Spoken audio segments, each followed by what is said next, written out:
Halo pemirsa Unhas TV, senang sekali saya Ifai Syarahman dapat kembali menjumpai Anda dalam program Unhas Daily. Dalam beberapa menit ke depan kami akan menyajikan berita-berita terpercaya hanya untuk Anda. Penutupan acara konferensi internasional yang digelar oleh Fakultas Ilmu Sosial dan Ilmu Politik bersama World Conference on Governance and Social Sciences berlangsung di Unhas Hotel and Convention pada 9 November 2023. Berikut berita selengkapnya untuk Anda. Penutupan acara konferensi nasional yang digelar selama 2 hari dengan tema Navigation the Nexus of Global Challenges, Climate Crisis, Humanizing Technology, and Social Political Dynamics berlangsung di Unhas Hotel and Convention.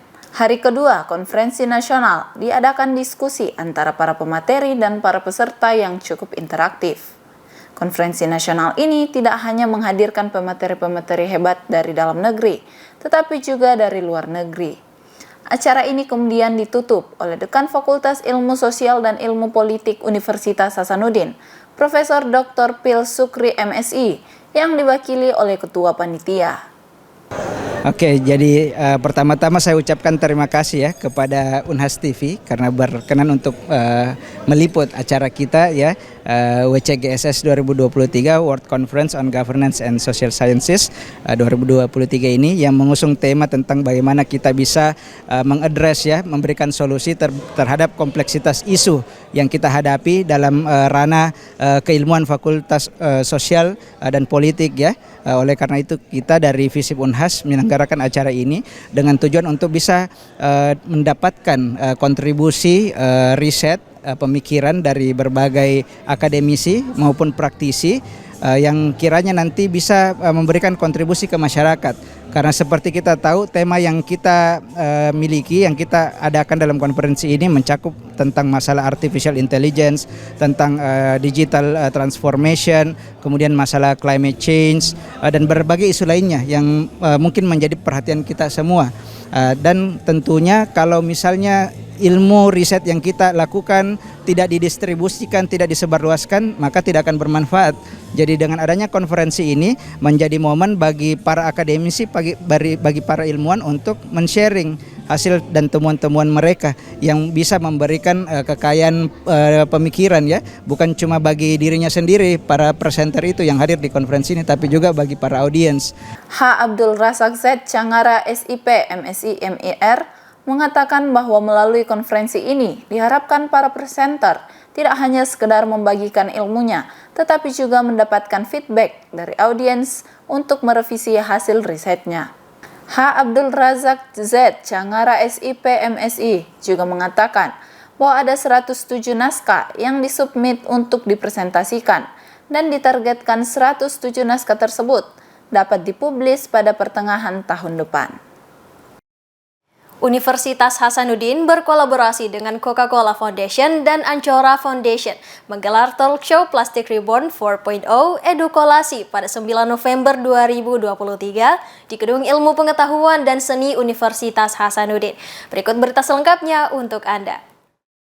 Talk show Plastic Reborn 4.0 Edukolasi, Edukasi, Kolaborasi, dan Inovasi kembali digelar di kampus Universitas Hasanuddin setelah berhasil digelar di 3 kampus terbaik yang ada di Indonesia.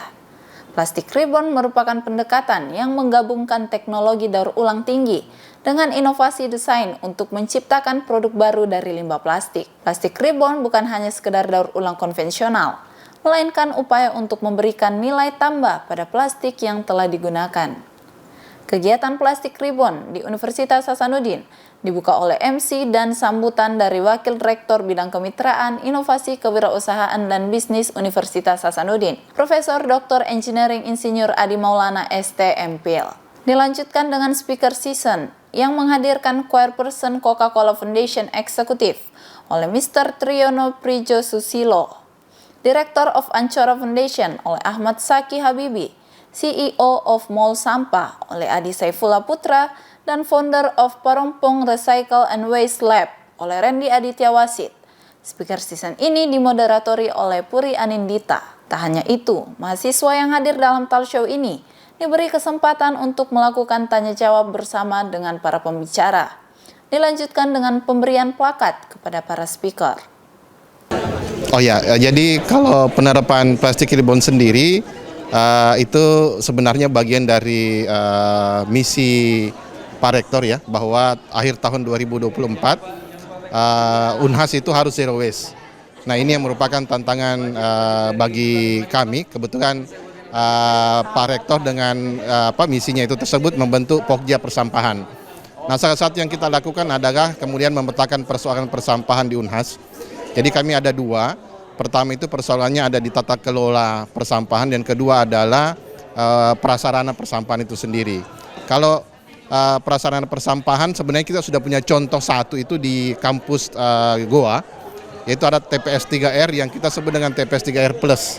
Jadi TPS 3 Plus itu tidak hanya berfungsi sebagai tempat pengolahan sampah, tetapi juga sebagai tempat penelitian mahasiswa. Jadi semua mahasiswa yang mau meneliti tentang masalah persampahan, ayo datang ke TPS 3R itu, kita kemudian bisa berkolaborasi, kemudian bisa menyelesaikan masalah tugas akhir, riset apapun itu yang berhubungan dengan masalah sampah.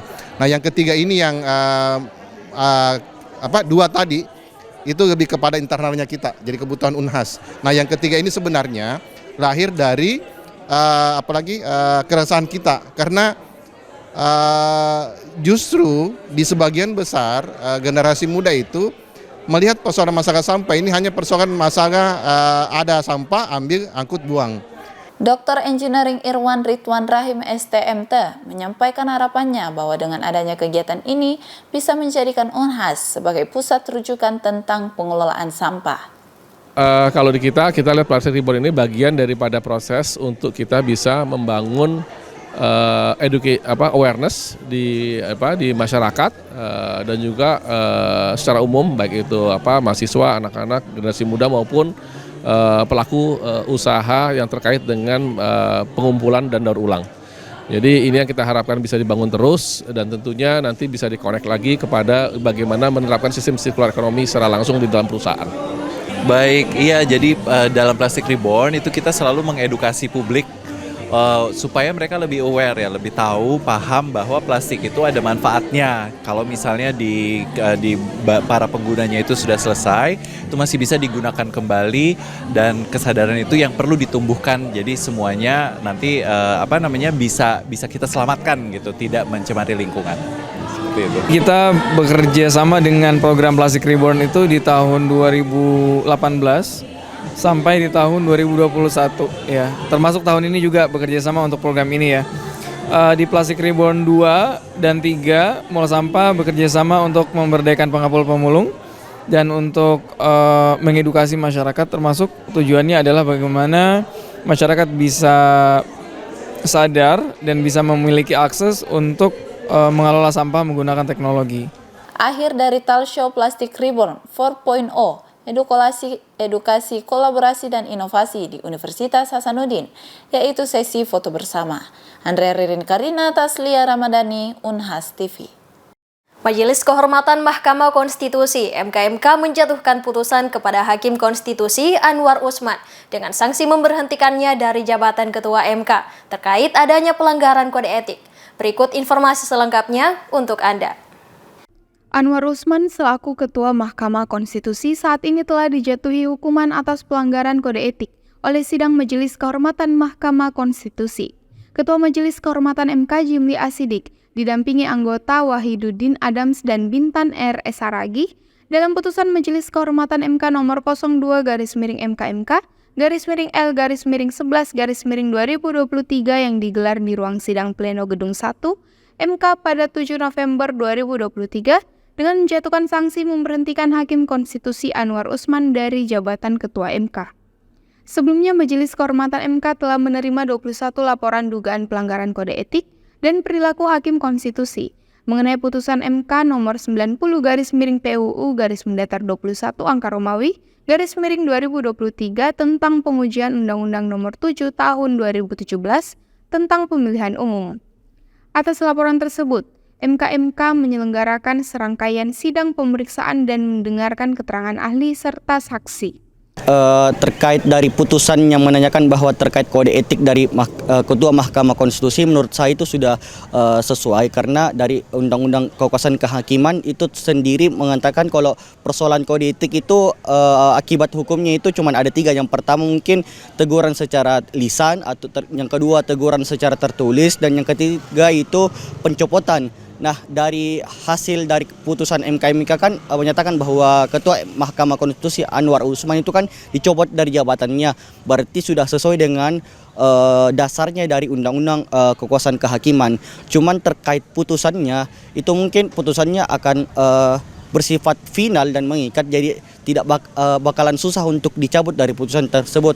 Namun solusinya mungkin akan diberikan oleh MK terkait untuk pemilu di tahun 2029, karena untuk pemilu tahun 2024 tahun depan akan sesuai berjalan sesuai dengan rencana sebelumnya. Mungkin cukup itu dari saya.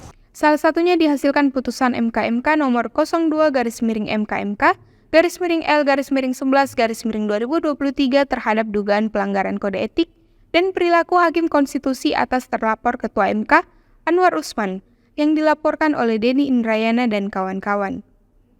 Dalam putusan tersebut, Majelis Kehormatan MK memutuskan MK Anwar Usman, hakim terlapor, melakukan sebagaimana tertuang dalam Sabta Karsa Hutama. Pasti kita khususnya mahasiswa hukum itu heboh dengan berita ini, karena seperti kita ketahui bahwa dalam putusan persidangan di MK itu dia hanya memutus untuk memberhentikan Anwar Usman sebagai ketua Hakim Konstitusi saja. Dia tidak memberhentikan Anwar Usman sebagai hakim di 9 jajaran Hakim Konstitusi. Nah, ini kan menuai polemik bagi masyarakat. Kalau menurut saya itu melanggar, Anwar Usman kan sudah terbukti melanggar Sabta Karsa Utama, di mana dia itu terbukti tidak berintegritas dan keberpihakannya itu lumayan condong ke satu calon lah. Nah, kalau menurut saya untuk menjaga situasi ke depannya akan lebih baik kiranya jika Anwar Usman ini dicopot sebagai hakim dari 9 hakim jajaran Mahkamah Konstitusi.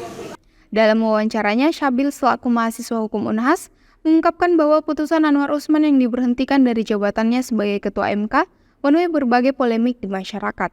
Pasalnya Anwar Usman masih berada pada 9 jajaran Hakim Konstitusi, di mana putusan yang akan diambil oleh Ketua MK terpilih masih akan ada campur tangan dari Anwar Usman. Jadi menurut saya terkait dengan pemberhentian Ketua MK yaitu Anwar Usman, di mana diberhentikan oleh hasil keputusan MK itu menurut saya sudah benar, karena memang dia diberhentikan karena telah terbukti melakukan pelanggaran kode etik berat, di mana hal itu memang harusnya dia berhenti dari jabatannya yaitu Ketua MK. Akan tetapi terjadi polemik kenapa dia hanya diberhentikan dari Ketua MK, tidak diberhentikan dalam menjadi Hakim MK. Menurut Wahyudin, yang juga merupakan mahasiswa hukum Unhas, menyatakan bahwa keputusan yang diambil oleh Majelis Kehormatan MK sudah tepat. Hal ini dikarenakan wewenang Majelis Kehormatan MK yakni hanya menegakkan kode etik Hakim MK. Sanksi penurunan jabatan dari Ketua Hakim MK ini dinilai putusan yang bijak, karena sesuai dengan aturan undang-undang. Ia menuturkan bahwa Majelis Kehormatan MK masih menginginkan adanya kesadaran dan kebijakan dari Anwar Usman dalam berinisiatif untuk mengajukan pengunduran dirinya sebagai Hakim Konstitusi, agar diberhentikan dengan secara hormat. Masyarakat berharap MK dapat menjadi penjaga keadilan dalam menilai konstitusionalitas suatu peraturan atau tindakan pemerintah, serta memberikan putusan yang menghormati hak asasi manusia dan kepentingan masyarakat secara keseluruhan. Berita tadi sekaligus menutup perjumpaan kita hari ini. Terus saksikan Unhas Daily hanya di Unhas TV. Saya Iva Syarahman mewakili kru yang bertugas, pamit undur diri dan sampai jumpa.